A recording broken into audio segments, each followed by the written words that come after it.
તો મિત્રો આપણે ચર્ચા કરીએ છીએ સભ્ય અને share holder, member and share holder. સામાન્ય રીતે સભ્ય અને શેર હોલ્ડર શબ્દનો એકબીજાના પર્યાય તરીકે ઉપયોગ કરવામાં આવે છે. વાસ્તવમાં કાયદાની દ્રષ્ટિએ સભ્ય અને શેર હોલ્ડર વચ્ચે તફાવત જોવા મળે છે. તો જનરલી મિત્રો આપણે એમ માની લઈએ છીએ કે જે સભ્ય છે શેર હોલ્ડર છે, અને જે શેર હોલ્ડર છે એ સભ્ય છે. આપણે સમાનાર્થી શબ્દ તરીકે એને ઓળખીએ છીએ.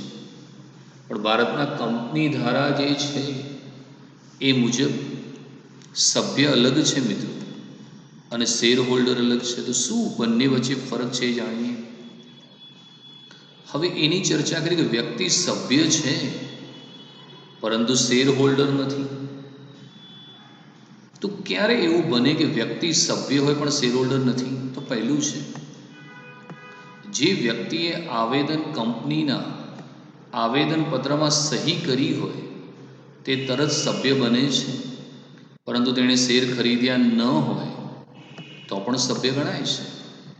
મિત્રો, જ્યારે કંપનીની સ્થાપના કરવાની હોય તો રજિસ્ટ્રાર પાસે જરૂરી દસ્તાવેજો લઈને જવું પડે. એ વખતે મિત્રો જે વ્યક્તિએ આવેદનપત્રની સ્થાપનાની જે કલમ છે એ સ્થાપનાની કલમમાં જે લોકોએ સહી કરી છે, તો એ સહી કરતાની સાથે એ દરેક વ્યક્તિ એ કંપનીના સભ્ય બની જશે. ભલે એમની પાસે શેર નથી છતાં પણ એ કંપનીના સભ્ય ગણાશે. બીજું છે, બાંહેધરીથી મર્યાદિત જવાબદારીવાળી કંપનીમાં સભ્યોએ માત્ર ચોક્કસ રકમ પૂરતી બાંહેધરી આપી હોય અને તેઓની પાસે શેર ન હોવા છતાં સભ્ય તરીકે ગણાય છે. તો બાંહેધરીથી મર્યાદિત જવાબદારીવાળી કંપની, બાંહેધરી એટલે ગેરંટી. ભારતનું જે ક્રિકેટ કંટ્રોલ બોર્ડ છે BCCI, એ બાંહેધરીથી મર્યાદિત જવાબદારીવાળી કંપની છે. મિત્રો, એ જ્યારે કંપનીની સ્થાપના થઈ હોય ત્યારે જે સભ્યોએ બાંહેધરી આપી હોય કે ભાઈ કંપનીના વિસર્જન વખતે હું આટલા ચૂકવી આપીશ, કોઈ કે હું 50 લાખની બાંહેધરી લઉં છું, કોઈ 1 કરોડની બાંહેધરી લે છે, કોઈ 2 કરોડની બાંહેધરી લે છે. મતલબ એ લોકો એમ કહે છે કે જો વિસર્જન થશે તો 50 લાખનું દેવું હું ચૂકવીશ, 1 કરોડનું દેવું હું ચૂકવીશ. તો મિત્રો જે લોકોએ આવી બાંહેધરી આપી છે, ભલે મિત્રો એ લોકો પાસે શેર નથી, પણ નિયમ એવું કહે છે કે જો એ કંપની બાંહેધરીથી મર્યાદિત જવાબદારીવાળી કંપની છે, તો જે લોકોએ સ્થાપના વખતે બાંહેધરી આપી છે એ બાંહેધરી આપનાર દરેક કંપનીનો સભ્ય ગણાશે. ત્રીજું, જે વ્યક્તિએ પોતાના શેર બીજાના નામે ફેરબદલી કર્યા હોય તો તે શેર હોલ્ડર તરીકે રહેતો નથી, પરંતુ જ્યાં સુધી કંપનીના સભ્યપત્રકમાં તેનું નામ રદ ન થાય ત્યાં સુધી તે કંપનીનો સભ્ય ગણાય છે. દાખલા તરીકે મિત્રો, સુજલ છે, એ સુજલ પોતાના શેર એ શ્રેષ્ઠ ભંડારીને વેચી દે છે. તો સુજલે પોતાના શેર છે એ શ્રેષ્ઠ ભંડારીને વેચી દીધા. તો કાયદા મુજબ સુજલ છે એના સભ્યપદનો અંત આવવો જોઈએ. એ શેર હોલ્ડર નથી, કારણ કે એને શેર વેચી દીધા. અને શ્રેષ્ઠ ભંડારી જે છે એ કંપનીનો શેર હોલ્ડર બનવો જોઈએ. પરંતુ એને આજે શેર વેચ્યા, પણ જ્યાં સુધી એની નોંધ કંપનીના ચોપડે ના થાય ત્યાં સુધી સુજલનું નામ તો કંપનીના સભ્યપત્રકમાં રહેશે જ. જે દિવસે કંપનીને ફોર્મ મળી જાય અને કંપની સભ્યપત્રકમાં તેનું નામ રદ કરે તો એ સભ્ય નથી, પણ જ્યાં સુધી કંપનીના ચોપડે એનું નામ રદ ના થાય ત્યાં સુધી એ સભ્ય ગણાશે. ઉદાહરણ આપું, તમારી પાસે એક્ટિવા છે, તો RTOની અંદર તમારું નામ બોલશે. હવે માની લો કે તમે તમારું એક્ટિવા છે એ બીજા કોઈને વેચી દીધું. હવે તમે એક્ટિવા બીજા કોઈને વેચી દીધું છે, પણ જ્યાં સુધી આરટીઓના ચોપડામાં એની નોંધ ના થાય ત્યાં સુધી તો આરટીઓની અંદર તો તમારે સભ્ય તરીકે જ બોલતા હશે ને. જે દિવસે તમારું નામ ત્યાં પહોંચી જશે કે ભાઈ હા આને શેર વેચી દીધા છે, નામ રદ થશે, ત્યારે તમે સભ્ય નથી. બાકી તો મિત્રો જ્યાં સુધી વ્હીકલ ટ્રાન્સફર નહીં થાય ત્યાં સુધી આરટીઓના ચોપડે તો તમારું જ નામ બોલશે, ભલે તમે વેચી દીધા છે. એમ કોઈ વ્યક્તિએ પોતાના શેર વેચી દીધા હોય, પણ જ્યાં સુધી કંપનીના સભ્યપત્રકમાંથી એનું નામ રદ ના થાય ત્યાં સુધી એ કંપનીનો સભ્ય ગણાય. ત્યારબાદ છે જે કંપની શેર મૂડી ધરાવતી નથી તે કંપનીના શેર હોલ્ડર હોતા નથી, તેમ છતાં કંપનીના સભ્યો તો હોય જ છે. મિત્રો ઘણી ખાનગી કંપનીઓ પ્રાઇવેટ કંપની છે, પ્રાઇવેટ કંપનીમાં શેર હોય જ નહીં, એ લોકોએ શેર બહાર પાડ્યા જ ના હોય, તો શેર ના હોય તો શેર હોલ્ડર પણ ના હોય.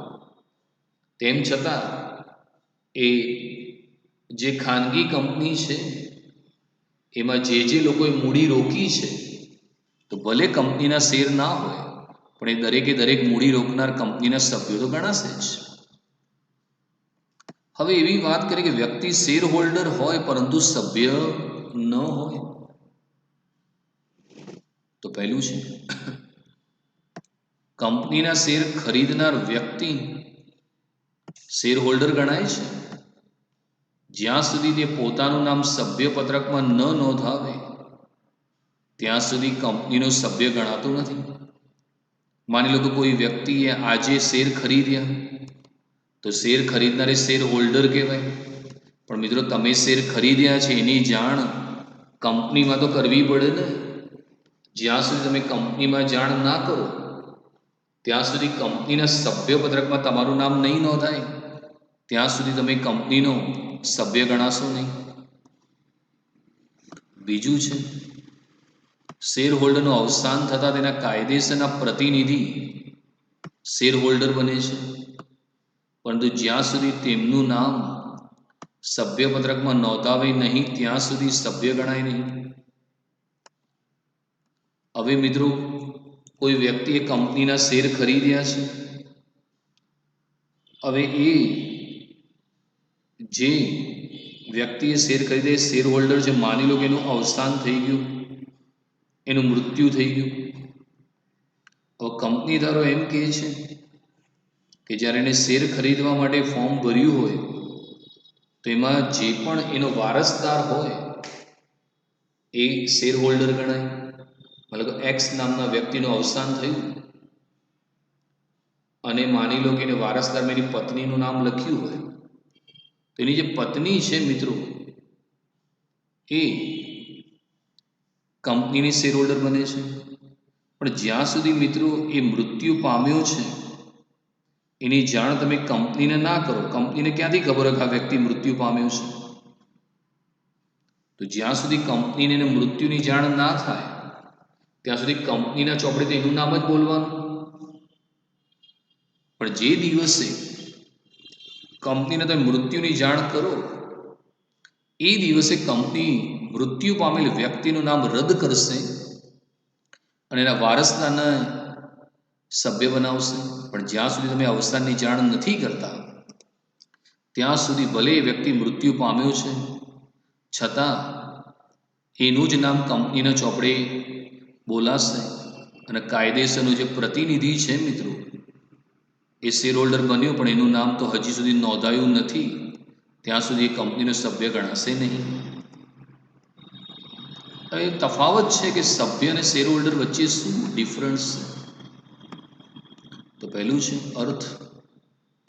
જે વ્યક્તિનું નામ લેખિત સંમતિ દ્વારા કે શેર અરજી દ્વારા સભ્યપત્રકમાં નોંધ થયેલ હોય તે કંપનીનો સભ્ય ગણાય. જે વ્યક્તિ કંપનીના શેર ધરાવતી હોય તે કંપનીનો શેર હોલ્ડર ગણાય. તો મિત્રો, જે વ્યક્તિએ કંપનીના સભ્ય થવા માટે લેખિત સંમતિ આપી હોય અથવા એને કંપની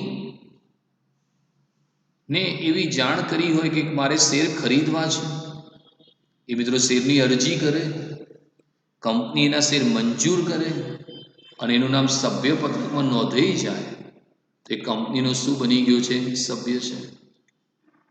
એટલે બે રીતે સભ્ય બનાય. જે લોકોએ આવેદનપત્રમાં સહી કરી એ તો સભ્ય છે જ, પણ જે વ્યક્તિએ શેરની અરજી કરી, કંપનીના શેર મંજૂર કર્યા, સભ્ય પત્રકમાં એની નોંધ થઈ ગઈ તો એ કંપનીનો સભ્ય છે. જ્યારે શેર હોલ્ડર, હોલ્ડર એટલે ધારણ કરનાર, તો જે વ્યક્તિએ કંપનીના શેર ખરીદ્યા છે એ દરેક વ્યક્તિ શેર હોલ્ડર ગણાશે. સહી. જે વ્યક્તિએ આવેદનપત્રમાં સ્થાપનાની કલમમાં સહી કરી હોય તેને સભ્ય તરીકે ગણી લેવામાં આવે છે. કંપનીના આવેદનપત્રમાં શેર હોલ્ડરની સહી જરૂરી નથી. તો જે પણ વ્યક્તિ છે મિત્રો, એને આવેદનપત્રમાં સ્થાપનાની કલમમાં સહી કરી એ કંપનીનો સભ્ય છે. જ્યારે શેર હોલ્ડર માટે તમારા આવેદનપત્રમાં સહી કરવાની જરૂર નથી. ઉદાહરણ આપું કે દાખલા તરીકે રિલાયન્સની સ્થાપના થઈ અને ધીરુભાઈ અંબાણી કે મુકેશ અંબાણીએ સ્થાપનાની કલમમાં સહી કરી તો એ લોકો સભ્ય કહેવાય. હવે આપણને થોડી એ લોકો રિલાયન્સના આવેદનપત્રમાં સહી કરવા દે, આપણને થોડા સ્થાપક બનાવે. હવે આપણે ઈચ્છા હોય તો માર્કેટમાંથી રિલાયન્સના શેર ખરીદીને શેર હોલ્ડર બની જઈએ અને કંપની આપણું નામ ચોપડામાં લખી નાખે તો સભ્ય બી બની જવાય. કાયદાકીય હસ્તાંતરણ. કાયદેસરનો પ્રતિનિધિ શેર ફેરબદલીની પ્રક્રિયા દ્વારા તેનું નામ સભ્ય પત્રકમાં નોંધાવે ત્યારે તે સભ્ય ગણાય છે. કાયદાકીય હસ્તાંતર દ્વારા જ્યારે કાયદેસરના પ્રતિનિધિને શેર પ્રાપ્ત થાય ત્યારે તે શેર હોલ્ડર ગણાય છે. તો કાયદાકીય હસ્તાંતરણ, તો જ્યારે કોઈ શેર હોલ્ડરનું અવસાન થાય, નાદાર થાય કે અસ્થિર મગજનો થાય તો એવા સંજોગોમાં એના જે શેર છે એ આપોઆપ એના વારસદાર કે ટ્રસ્ટીના નામે કરવામાં આવે છે. અને જે દિવસે વારસદાર કે પ્રતિનિધિ કે ટ્રસ્ટીનું નામ કંપનીના સભ્યપત્રકમાં નોંધાઈ જશે એ દિવસથી એ લોકો કંપનીના સભ્ય ગણાશે.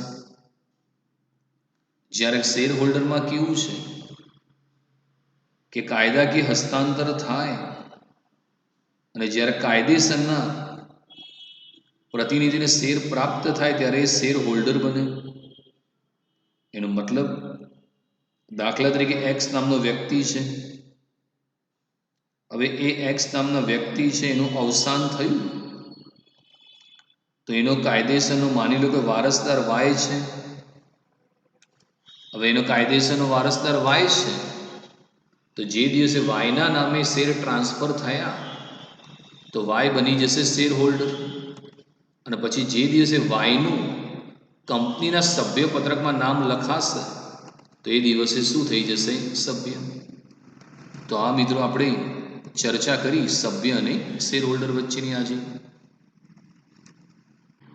તો મિત્રો, આજના લેક્ચરની અંદર આપણે સભ્ય પદનો અંત લઈશું, ટર્મિનેશન ઓફ મેમ્બરશીપ, કે કોઈ પણ સભ્ય કેવી રીતે પોતાના સભ્ય પદનો અંત લાવી શકે એની ચર્ચા કરીશું. જ્યારે કંપનીમાં સભ્ય પત્રકમાંથી સભ્યનું નામ રદ થાય ત્યારે તે વ્યક્તિના સભ્યપદનો અંત આવે છે. આ અંગેના વિવિધ સંજોગો નીચે મુજબ દર્શાવી શકાય. પહેલું છે મિત્રો, શેર ફેરબદલી દ્વારા, બાય ટ્રાન્સફર ઓફ શેર્સ.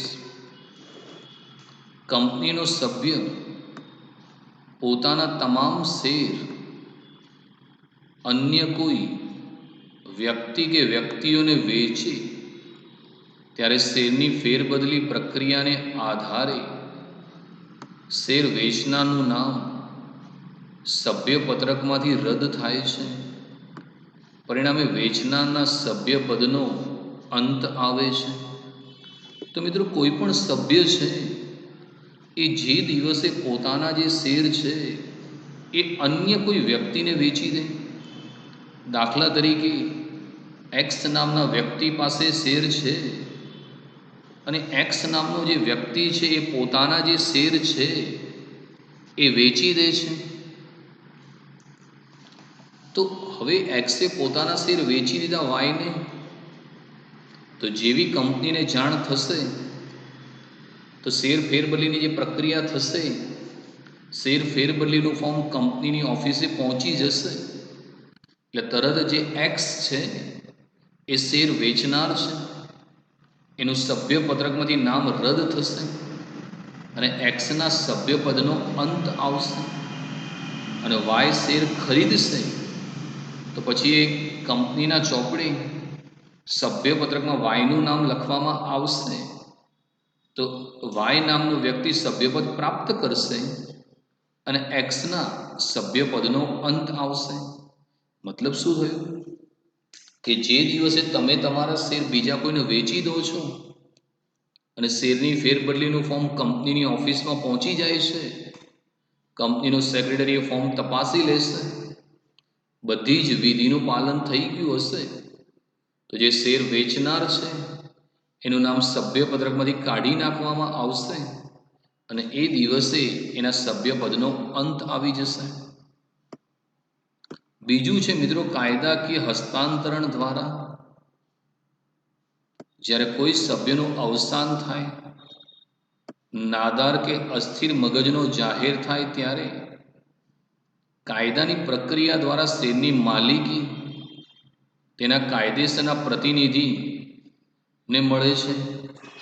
પરિણામે મૂળ સભ્યના સભ્યપદનો અંત આવે છે. તો કાયદાકીય હસ્તાંતરણ મિત્રો, ભારતના કંપની ધારા મુજબ મૃત્યુ પામેલ વ્યક્તિ, નાદાર વ્યક્તિ કે અસ્થિર મગજની વ્યક્તિ એ ક્યારે પણ કંપનીનું સભ્યપદ પ્રાપ્ત કરી શકતી નથી. હવે માની લો કે કોઈ વ્યક્તિ છે જેની પાસે કંપનીના શેર છે, તો પછી એ કંપનીનો સભ્ય ગણાશે. પણ માની લો કે એ સભ્યનું અવસાન થયું, મૃત્યુ થઈ ગયું, તો પછી એના જે શેર છે એના વારસદારના નામે કરવામાં આવશે. એટલે એનો જે વારસદાર છે, એની પત્ની કે એના પિતા કે એની માતા, એ કાયદેસરના પ્રતિનિધિ બનશે, તો એ લોકો સભ્ય બનશે. પણ જે મૃત્યુ પામેલ વ્યક્તિ છે એનું નામ સભ્યપત્રકમાંથી કાઢી નાખવામાં આવશે, એટલે જેનું મૃત્યુ થયું એના સભ્યપદનો અંત આવી જશે. એવી રીતે કોઈ વ્યક્તિ નાદાર થાય, જેની મિલકત કરતાં દેવું વધી જાય ને નાદાર કહેવાય. તો મિત્રો, નાદાર વ્યક્તિ પણ કંપનીનો સભ્ય ન રહી શકે, તો કોર્ટ દ્વારા, અદાલત દ્વારા એ નાદારની જે મિલકત છે એ જે કાયદેસરનો પ્રતિનિધિ છે એના નામે કરવામાં આવશે. તો પછી કાયદેસરનો પ્રતિનિધિ જે સભ્ય ગણાશે અને નાદાર વ્યક્તિના સભ્યપદનો અંત આવશે. જ્યારે કોઈ સભ્ય અસ્થિર મગજનો થાય, તો અસ્થિર મગજનો વ્યક્તિ એ કરાર કરવા માટે સમર્થ નથી, તો એ અસ્થિર મગજનો થશે, તો મિત્રો એના પણ સભ્યપદનો અંત આવશે અને એના ઘરમાં જે વાલી કે ટ્રસ્ટી જે હશે એ સભ્યપદ પ્રાપ્ત કરી શકશે. ત્રીજું છે શેર જપ્તી દ્વારા. કંપનીએ શેર પરના હપ્તા મંગાવ્યા હોય અને નિયત મુદતમાં શેર હોલ્ડર હપ્તાની રકમ ન ભરે, ત્યારે યોગ્ય કાર્યવાહી કર્યા બાદ તેના શેર જપ્ત કરવામાં આવે છે. પરિણામે તે શેર હોલ્ડરનું નામ સભ્યપત્રકમાંથી રદ થતાં સભ્યપદનો અંત આવે છે. જો કે શેર જપ્તી અંગેની જોગવાઈ કંપનીના નિયમન પત્રમાં હોવી જરૂરી છે. શેર જપ્તી મિત્રો, તો કોઈ પણ સભ્યએ કંપનીના શેર ખરીદ્યા હોય, કોઈ પણ કંપની છે મિત્રો, એક સાથે બધા રૂપિયા ના મંગાવે. કંપનીને જેમ જેમ પૈસાની જરૂર પડે, જેમ જેમ કંપનીનો વિકાસ અને વિસ્તરણ થાય, તેમ તેમ કંપની પોતાના નાણાં મંગાવતી રહેતી હોય. દાખલા તરીકે 100 રૂપિયાનો એક શેર હોય તો કંપની એક સાથે 100 રૂપિયા ના મંગાવે. અરજી વખતે 20-25 રૂપિયા મંગાવે, મંજૂરી વખત 25-30 મંગાવે, પ્રથમ હપ્તો એમ ટુકડે ટુકડે પૈસા મંગાવે. હવે માની લો કે કોઈ વ્યક્તિ છે, એને કંપનીના 500 શેર ખરીદ્યા છે. હવે એક શેર 100 રૂપિયાનો છે, તો 500 ગુણ્યા 100 50,000 રૂપિયા ભરવાના થાય. હવે અરજી વખતે માની લો કે 30 રૂપિયા ભર્યા છે, તો 500 ગુણ્યા 30 15,000 એને ભર્યા. હવે કંપની બીજા 20 રૂપિયા મંગાયા. હવે એને અરજી વખતે પૈસા ભરી દીધા, પણ પછી મંજૂરીના હપ્તાના પૈસા નથી ભરતા, તો કંપનીને નોટિસ આપે કે ભાઈ તમે શેરના હપ્તાના નાણાં ભરી દો. જો નિશ્ચિત મુદતમાં તમે નાણાં નથી ભરતા, તો કંપની તમારા શેર જપ્ત કરી લેશે. અને પછી એ વ્યક્તિ જો મિત્રો શેરના પૈસા ના ભરે, તો કંપની એના પર યોગ્ય કાર્યવાહી કરે અને શેર હોલ્ડરના કંપની શેર જપ્ત કરી લે. અને જેવી શેર જપ્ત થઈ જાય, તો એ વ્યક્તિનું સભ્યપત્રકમાંથી નામ કાઢી નાખવામાં આવે અને એના સભ્યપદનો અંત આવે. જોકે કાયદો એમ કહે છે કે શેર જપ્તી અંગેની જોગવાઈ એ કંપનીના નિયમન પત્રમાં હોય તો જ કંપની જપ્ત કરી શકે. તો જો તમે પૈસા ના ભરો તો શેર જપ્ત થાય. ત્યારબાદ છે શેર લિયનના હકનો ઉપયોગ કરે ત્યારે કંપનીના નિયમન પત્રમાં શેર લિયન અંગેની જોગવાઈ હોય તો કંપની પોતાની લેણી રકમ વસૂલ કરવા શેર હોલ્ડરને નોટિસ આપે છે. જ્યારે કંપની શેર લિયન ના હકનો ઉપયોગ કરી પોતાનું લેણું વસૂલ કરવા શેર હોલ્ડરના શેર વેચી દે, ત્યારે તેના મૂળ શેર હોલ્ડરના સભ્યપદનો અંત આવે છે. તો શેર લિયન મતલબ શેર ઉપર વિશેષ હક, તો કંપની ધારાની અંદર એવી જોગવાઈ કરવામાં આવી છે કે કંપની છે એને કોઈની પાસે લેણી રકમ વસૂલ કરવાની હોય. દાખલા તરીકે કંપની છે, એનો કોઈ ગ્રાહક છે, કંપની 2 લાખ રૂપિયા એની પાસેથી વસૂલ કરવાના છે, અને કંપનીને ખબર હોય કે એ વ્યક્તિ કંપનીનો શેર હોલ્ડર પણ છે, એની પાસે કંપનીના શેર પણ છે. હવે કંપનીએ લેણી રકમ વસૂલ કરવાની છે, તો એ કંપની શેર હોલ્ડરને નોટિસ આપે કે ભાઈ અમારે તમારી જોડે 2 લાખ રૂપિયા વસૂલ કરવાના છે, તમે 2 લાખ રૂપિયા ભરી દો. જો તમે નહીં ભરો તો તમારા જે કંપનીમાં શેર પડ્યા છે, કંપની શેર લિયનના હકનો ઉપયોગ કરશે અને પોતાનું લેણું વસૂલ કરી દેશે. અને માન લો કે એ ગ્રાહક છતાં પણ પૈસા નથી ભરતો, તો કંપની જે છે એ શેર હોલ્ડરના શેર વેચી દેશે અને પોતાના નાણાંની વસૂલાત કરી લેશે. તો એવા સંજોગો જો થશે, તો એવા સંજોગોની અંદર જે શેર હોલ્ડર છે એના સભ્યપદનો અંત આવી જશે. જેમ આપણે બેંકમાંથી લોન લીધી હોય અને આપણે લોન સમયસર ના ભરીએ, તો બેંક આપણી જે મિલકત છે વેચીને પોતાના નાણાંની વસૂલાત કરી લે. એવી રીતે શેર લિયનના હકનો ઉપયોગ છે. એટલે કંપની પોતાના નાણાં વસૂલ કરી શકે. તો આ કંપનીના નિયમન પત્રની અંદર એની જોગવાઈ હોય, તો કંપનીને કોઈ શેર હોલ્ડર પાસે લેણી રકમ વસૂલ કરવાની બાકી હોય અને શેર હોલ્ડર જો સમયસર નાણાં ન ભરતો હોય, કંપનીને લેણી રકમ ન ચૂકવતો હોય તો કંપની શેર લીયરના હકનો ઉપયોગ કરી શકે અને શેર હોલ્ડરના શેર વેચીને પોતાના નાણાં વસૂલ કરી શકે છે. અને જે શેર હોલ્ડરના શેર કંપની વેચી દે તો એ શેર હોલ્ડરના સભ્યપદનો અંત આવી જશે.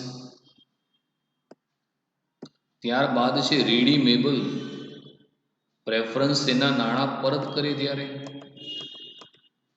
By રિડેપ્શન of રીડીમેબલ preference share. કંપનીએ રીડીમેબલ પ્રેફરન્સ શેર બહાર પાડ્યા હોય અને શરત અનુસાર મુદત પૂરી થતાં કંપની શેર પરત લઈ નાણાં ચૂકવી આપે છે. પરિણામે શેર હોલ્ડરના સભ્યપદનો અંત આવે. તો મિત્રો, કોઈ પણ કંપની છે એનું જે પ્રેફરન્સ શેર કંપનીએ બહાર પાડ્યા છે અને મિત્રો રીડીમેબલ પ્રેફરન્સ શેર છે, તો રીડીમેબલ એટલે જે પ્રેફરન્સ શેરના નાણાં નિશ્ચિત મુદત બાદ કંપની પરત કરે એને રીડીમેબલ કહેવામાં આવે છે. હવે માની લો કે કંપનીએ રીડીમેબલ પ્રેફરન્સ શેર બહાર પાડ્યા છે અને 10 વર્ષની મુદત નક્કી કરી કે ભાઈ આ રીડીમેબલ પ્રેફરન્સ શેર છે એની મુદત 10 વર્ષ, તો 10 વર્ષ સુધી કંપની એ પ્રેફરન્સ શેરોના ડિવિડન્ડ ચૂકવશે. પણ જેવા 10 વર્ષ પૂરા થઈ જશે તો એ સંજોગોમાં કંપની એની પાસેથી પ્રેફરન્સ શેર પાછા લઈ લેશે અને એને જે નાણાં રોક્યા છે કંપની એને પરત કરી દેશે. તો એ દિવસથી એ પ્રેફરન્સ શેર હોલ્ડરના સભ્યપદનો અંત આવે. કારણ કે મિત્રો, પ્રેફરન્સ શેર છે કંપની કાયમી ધોરણે બહાર ના પાડી શકે. ભારતની અંદર રીડીમેબલ પ્રેફરન્સ શેરમાં વધુમાં વધુ મુદત 20 વર્ષ રાખી શકાય. કોઈ કંપની એનાથી ઓછા 10 વર્ષ 5 વર્ષના પણ બહાર પાડી શકે છે. માનો કે 10 વર્ષના પ્રેફરન્સ શેર બહાર પાડ્યા હોય તો 10 વર્ષ સુધી એ પ્રેફરન્સ શેર હોલ્ડર કંપનીનો સભ્ય ગણાય. પણ જેવા 10 વર્ષની મુદત પૂરી થઈ ગઈ એટલે કંપની પ્રેફરન્સ શેર હોલ્ડરને નોટિસ આપે કે ભાઈ પ્રેફરન્સ શેરની મુદત પૂરી થઈ ગઈ છે, તમે પ્રેફરન્સ શેર પરત કરી દો, અમે તમને તમારા નાણાં પરત કરી દઈએ. અને જો preference share holder preference share પરત કરી દેશે, કંપનીને નાણાં ચૂકવી આપશે અને એ દિવસથી એના સભ્યપદનો અંત આવી જશે.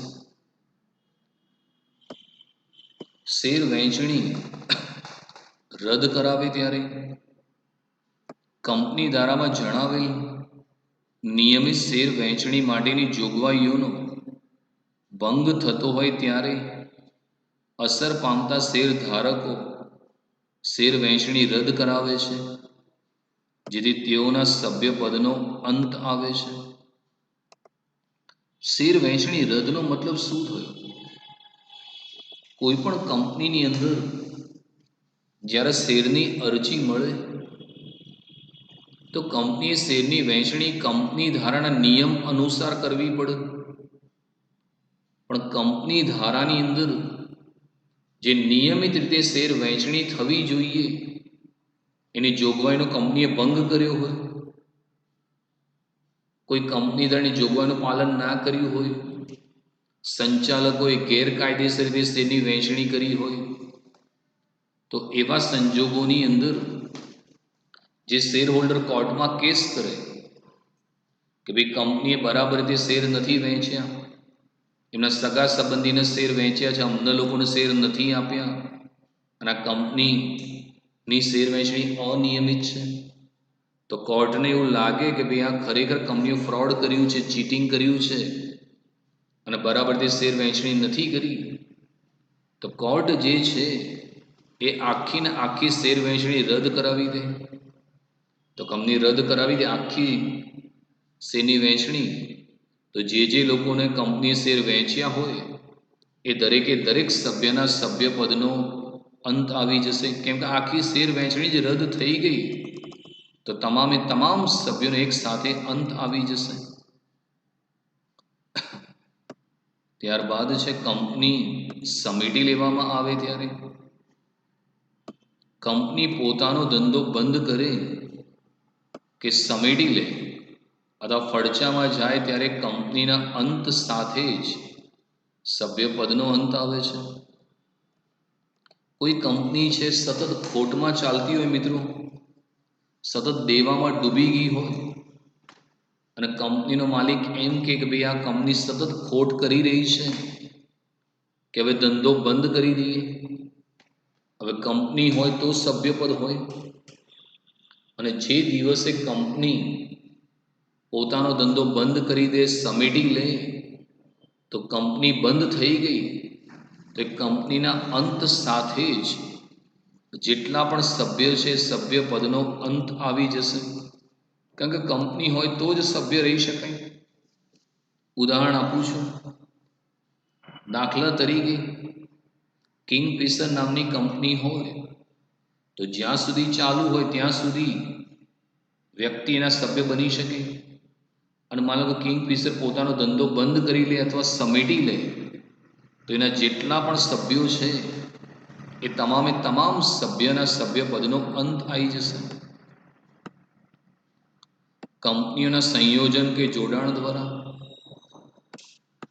જ્યારે બે કંપનીઓ પૈકી કોઈ એક કંપનીનું બીજી કંપનીમાં સંયોજન થાય અથવા બે કંપનીઓ જોડાણ કરી નવી કંપની સ્થાપે ત્યારે અસ્તિત્વ ગુમાવનાર કંપનીના સભ્યપદનો અંત આવી જશે. જો કે અસ્તિત્વ ગુમાવનાર કંપનીના સભ્યો સૂચિત શરતોને આધીન નવી કંપનીનું સભ્યપદ મેળવી શકે તો કંપનીનું સંયોજન કે જોડાણ થઈ શકે. દાખલા તરીકે વોડાફોન કંપની છે, તમે વોડાફોન કંપનીના શેર ખરીદ્યા હોય તો હવે તમે વોડાફોન કંપનીના સભ્ય છો. પણ હવે વોડાફોન છે એ આઈડિયા જોડે કોલોબરેશન સંયોજન કરી રહી છે, તો હવે એનું જે નવું નામ છે તમે જોજો VI છે, વોડાફોન આઈડિયા નામ છે. હવે સંયોજન થઈ ગયું તો હવે વોડાફોન જે છે એ કંપનીના સભ્યો છે એના સભ્યપદનો અંત આવી જશે. કારણ કે પહેલા ફક્ત વોડાફોન કંપની હતી, હવેનું સંયોજન થઈને વોડાફોન આઈડિયા થઈ ગઈ તો વોડાફોન કંપનીના જેટલા પણ સભ્યો છે એના સભ્યપદનો અંત આવી જશે. જો કે મિત્રો એનું નુકસાન નહીં થાય. કંપનીને ઓફર કરશે કે એ દિવસે શેરમાં જે ભાવ હોય એ ભાવ તમારે લેવો હોય તો એ ભાવના નાણાં કંપનીને ચેકથી ચૂકવી દેશે. પણ વોડાફોન કંપનીના સભ્યો એમ કે ભાઈ અમારે વોડાફોન આઈડિયાના શેર લેવા છે, તો એમની પાસે મિત્રો જેટલી રકમના શેર હોય એ કંપની પાછા લઈ લે અને વોડાફોન આઈડિયા એક નવી કંપનીના શેર આપશે. એટલે પછી વોડાફોનના સભ્ય હતા એના સભ્યપદનો અંત આવી જશે, અને એ લોકોને જો શેર લેવા હોય તો વોડાફોન આઈડિયા લિમિટેડના શેર આપવામાં આવશે. એટલે પછી એ લોકો વોડાફોન આઈડિયાના સભ્ય તરીકે કામ કરશે, પણ વોડાફોનના સભ્યપદનો અંત આવી જશે. અને ઘણી વખત મિત્રો આવા સંયોજન થતા હોય છે. ઘણી વખત બે કંપનીઓ ભેગી થઈને નવી કંપની પણ બનાવતી હોય છે. ભૂતકાળમાં હીરો કંપની ભારતની હતી અને જાપાનની હોન્ડા હતી, તો હીરો અને હોન્ડા ભેગા થઈને નવી કંપની બનાવી હીરો હોન્ડા.